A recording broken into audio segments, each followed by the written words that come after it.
La peste, de Marcel's Job.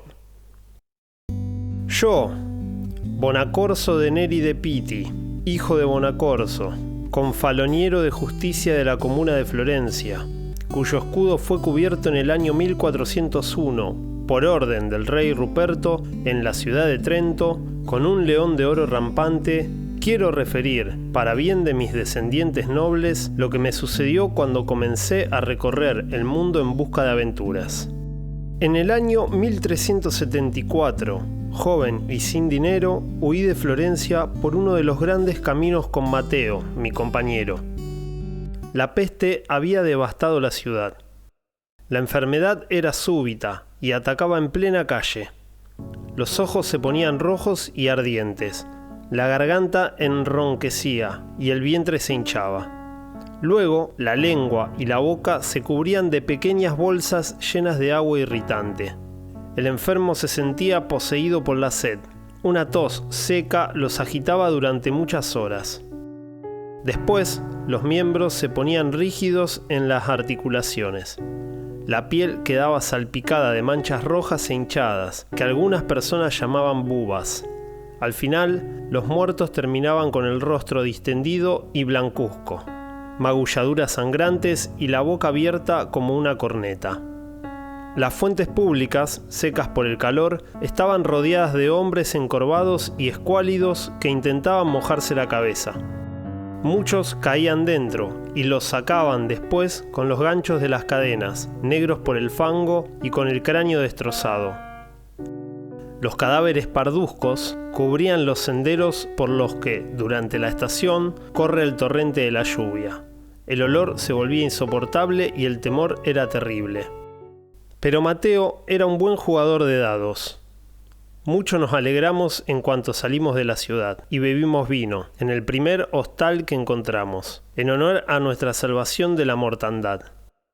Nos encontramos allí con mercaderes de Génova y Pavía. Los desafiamos, cubilete en mano, y Mateo ganó 12 ducados. Por mi parte, los reté a un juego de mesa y tuve la buena suerte de embolsarme 20 florines de oro.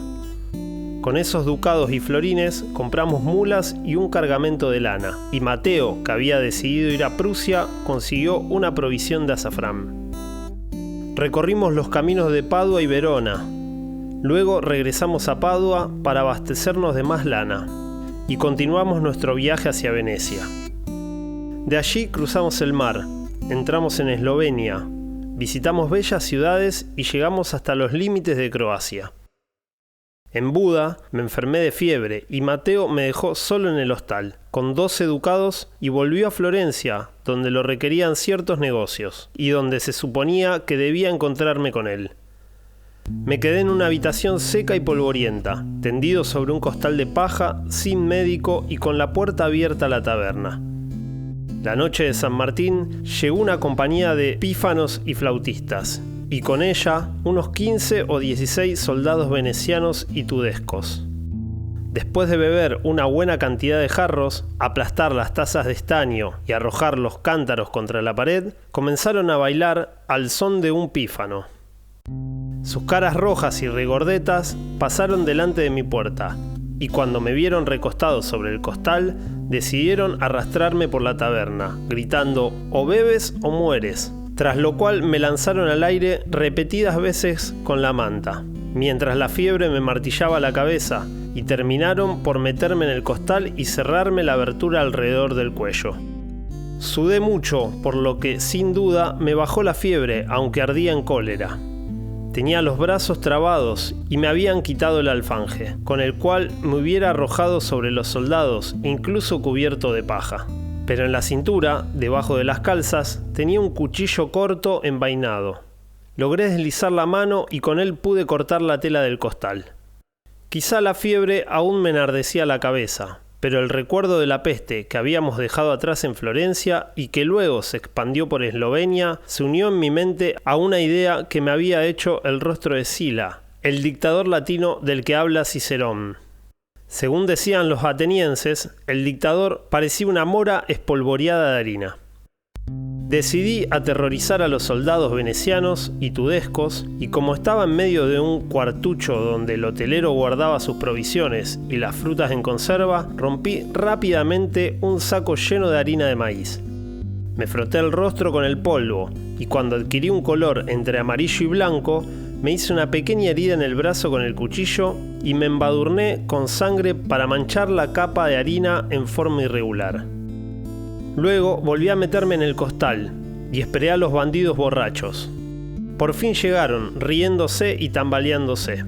En cuanto me vieron la cara blanca y sangrienta, empezaron a chocarse entre ellos y a gritar «¡La peste! ¡La peste!».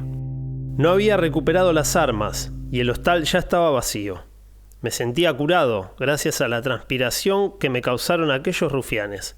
Así que emprendí el viaje a Florencia, donde debía reunirme con Mateo. Encontré a mi compañero Mateo vagando por la campiña florentina y muy maltrecho. No se atrevía a entrar en la ciudad, pues la peste seguía causando estragos. Cambiamos de rumbo y nos dirigimos en nuestra búsqueda de fortuna hacia los estados del Papa Gregorio. Subimos en dirección a Aviñón y nos cruzamos con bandas de hombres armados, que portaban lanzas, picas y archas. Al parecer, los ciudadanos de Bolonia se habían rebelado contra el Papa, a pedido de los florentinos, lo cual ignorábamos. Allí armamos buenos juegos con los miembros de uno y otro partido, tanto en la mesa como en los dados.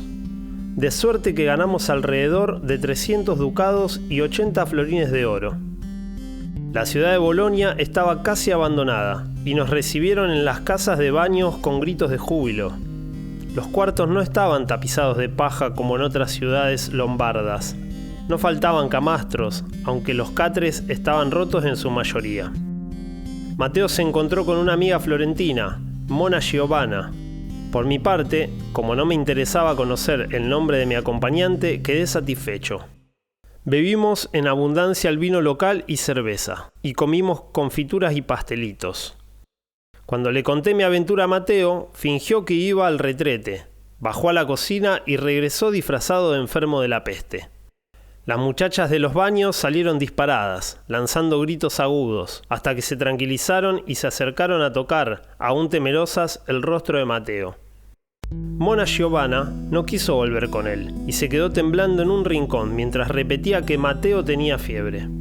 Entretanto, Mateo, que estaba muy borracho, apoyó la cabeza entre las vasijas dispersas sobre la mesa, que se sacudía a causa de sus ronquidos, y en ese momento empezó a parecerse a una máscara de madera pintada, como las que usan los saltimbanquis en sus representaciones callejeras. Finalmente nos fuimos a Bolonia, y después de mucha aventura llegamos a Aviñón, donde nos enteramos de que el Papa metía en la cárcel a todos los florentinos y los mandaba quemar junto con sus libros, como venganza por la rebelión. Pero fuimos advertidos demasiado tarde, pues los sargentos del mariscal del Papa nos sorprendieron a la mitad de la noche y nos arrojaron a las mazmorras de Aviñón. Antes de la tortura, fuimos interrogados por un juez que nos condenó en forma provisoria al calabozo, hasta que se iniciara el proceso y a pan y agua, como es costumbre en la justicia eclesiástica. Por suerte, logré esconder entre la ropa nuestra bolsa, que contenía un poco de polenta y aceitunas. El fondo del calabozo estaba lleno de lodo, y nuestra fuente de aire era un respiradero enrejado a ras del suelo, y daba al patio de la prisión. Nos introdujeron los pies por los agujeros de unos cepos de madera muy pesados y teníamos las manos sujetas con cadenas flojas, de manera tal que nuestros cuerpos se tocaban de la rodilla al hombro. El encargado de la guardia nos hizo el favor de decirnos que éramos sospechosos de envenenamiento, ya que el Papa había sabido, por ciertos embajadores, que los confalonieros de la comuna de Florencia abrigaban el propósito de matarlo. Allí estábamos, en la penumbra de la prisión, sin oír un solo ruido, ignorantes de la hora del día o de la noche, con el grave peligro de terminar en la hoguera. Recordé entonces nuestra estratagema y concebí la idea de que la justicia papal quizás nos echara de la prisión por temor a la enfermedad. Con gran trabajo logré alcanzar mi polenta y decidimos que Mateo se embadurnaría el rostro y se mancharía con sangre mientras yo gritaba para traer a los esbirros. Mateo preparó su máscara y comenzó a dar aullidos roncos, como si estuviera enfermo de la garganta. Yo invoqué a Nuestra Señora mientras sacudía las cadenas. Pero el calabozo era profundo, la puerta demasiado gruesa, y caía la noche. Suplicamos en vano durante varias horas. Por fin dejé de gritar, pero Mateo siguió gimiendo. Le di un golpe con el codo para que descansara hasta que despuntara el día. Sus gemidos se volvieron más fuertes. Lo toqué en la oscuridad. Mis manos apenas llegaban a su vientre, que me pareció hinchado como un odre. Y entonces el miedo se apoderó de mí, pero seguíamos atados sin poder movernos.